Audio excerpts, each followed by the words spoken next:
Welcome to Roughing It with Ruth, the channel where everything is a bit rough around the edges. This is the NatureHike Opalus 3-person tent.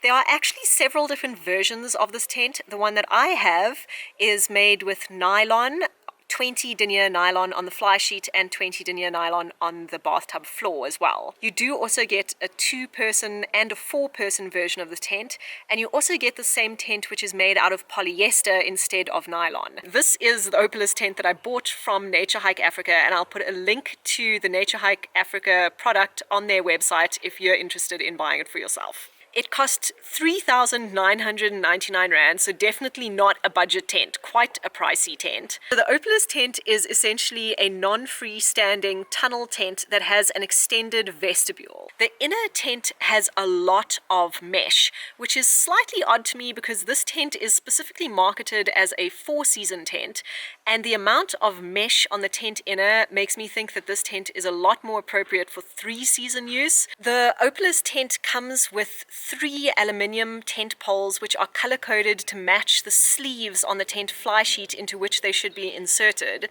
The pitching process is fairly simple, but if you have never pitched a non-freestanding tent before, if you've only used one of those dome tents which are freestanding, then it might be a little bit of a learning curve just initially to get used to this style of tent. There are 2 vents on this tent, at the front in the extended vestibule and at the back of the tent. On my version of the Opalus tent, those 2 vents do not have any sort of strut or guy line to help keep them open, but there is a little square of Velcro which can be used to keep them shut. The extended vestibule has 2 doors on either side, and then there's one enormous teardrop door on the tent inner to allow you into the tent inner itself. Both the tent inner door and the 2 outer vestibule doors have 2-way zippers, so you can also just open a section at the top of the doors to allow some venting. The tent also comes with an included ground sheet and quite a few tent pegs. But I have to say that is the one failure that I have already had on this tent, is one of the tent pegs just snapped completely when I was pounding it into the ground with the rock.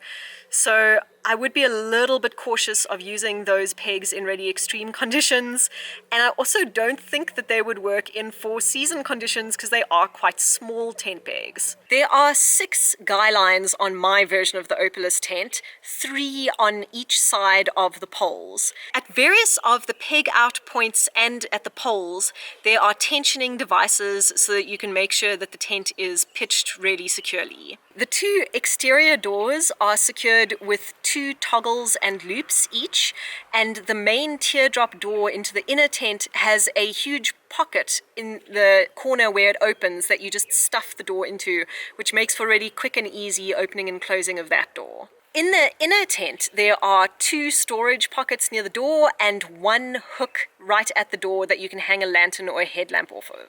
There are orange straps that run between the feet of each of the poles to make sure that they don't drift too far apart and to hold the shape of the tent.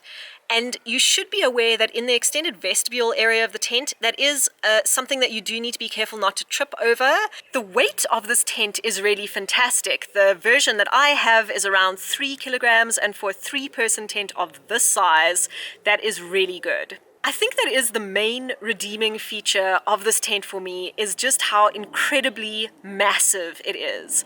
You have an enormous inner section of tent, and then you have almost the same size again in the extended vestibule, which means that cooking or hanging out inside the tent is really great. You can also pitch it in a lot of different ways. You can pitch it with everything, the ground sheet and the tent inner and the tent outer all together, which means that during a rainstorm your tent won't get wet on the inside. You can also save weight by leaving behind the tent inner, because you can unclip the tent inner from the inside of the tent and just have a giant shelter, and with that giant shelter you can choose to include the footprint or not include the footprint if you're really being gram conscious. So far, I've only spent 1 night in this tent in my backyard.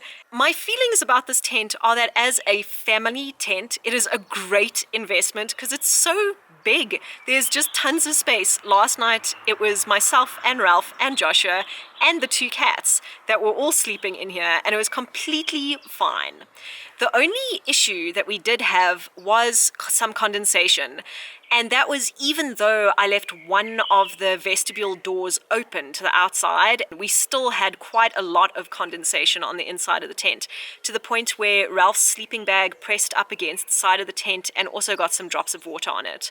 Nothing soaking wet, but I do feel that because those vents do not have something to help prop them open, they might not be providing the best ventilation that they could. But all of these things I am going to test out on subsequent backpacking trips once we are out of lockdown, and I will definitely make future videos about my tests of this tent. If you would like to see those videos, then you can subscribe to my channel, or if you would like to watch other videos that I've made in the past, you can click on my channel name to do that now.